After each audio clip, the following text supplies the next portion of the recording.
ఇటు తెలంగాణ గవర్నమెంట్ వాళ్ళు అటు ఆంధ్ర గవర్నమెంట్ వాళ్ళు బయటి దేశాలు తిరుగుతుర్రు. ఆ కంపెనీ పట్టుకొస్తున్నాము ఈ కంపెనీ పట్టుకొస్తున్నాము అని చెప్తూనే ఉర్రు. బయటి దేశాలకించి కంపెనీలు వచ్చి మన తన పెట్టుబడులు పెడితే బొచ్చడు మందికి కొలువులు వస్తాయని చెప్పుకుంటూ వస్తుర్రు.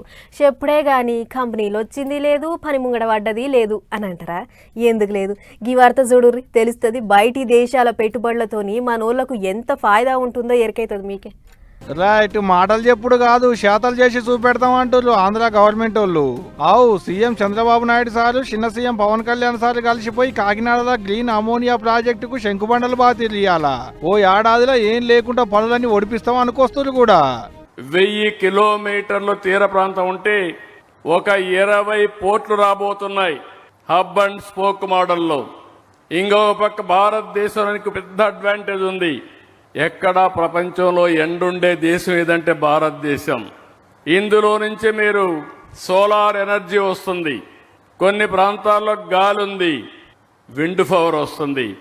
మూడోది నీళ్లున్నాయి, గ్రావిటీ ఉంది, పంప్డ్ స్టోరేజ్ వస్తుంది.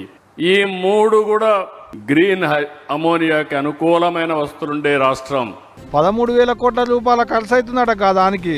మలేషియాలున్న పెట్రోనాస్, సింగపూర్లున్న జిఐసి, యుఏఈలున్న ఏడిఏఎస్ వంటి సంస్థలు సాయం చేసినాయట ఈ ప్రాజెక్టు కట్టేందుకు. మొట్టమొదటిసారిగా భారతదేశంలో పవర్ సెక్టర్ రిఫార్మ్స్ తీసుకొచ్చిన రాష్ట్రం ఆంధ్రప్రదేశ్ రాష్ట్రం. తర్వాతనే అన్ని రాష్ట్రాలు ప్రారంభించాయి. అదే మాదిరిగా ఈరోజు 2014లో గ్రీన్ ఎనర్జీకి నాంది పలికాం.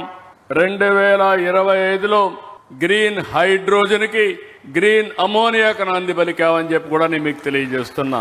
495 ఎకరాలలో కట్టేటి ఈ ప్లాంట్ కెంచి ఏడాదికి 1 మిలియన్ మెట్రిక్ టన్నుల గ్రీన్ అమోనియాను తయారు చేస్తారట.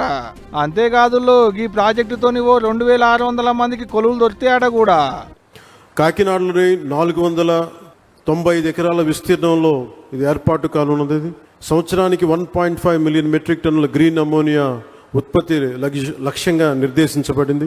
15,600 కోట్లు పెట్టుబడులు ఉండగా దానికి అనుసంధానంగా సుమారు $8 బిలియన్ అంటే దాదాపు 60, మన డబ్బులు చెప్పాలంటే 66,400 కోట్ల విలువైన రెన్యూబుల్ ఎనర్జీ పెట్టుబడులు కూడా భవిష్యత్తులో సాధ్యమవుతాయి. మరి ఈ ప్రాజెక్టు కడితే ఏం ఫాయిదా ఉంటుంది అంటారా?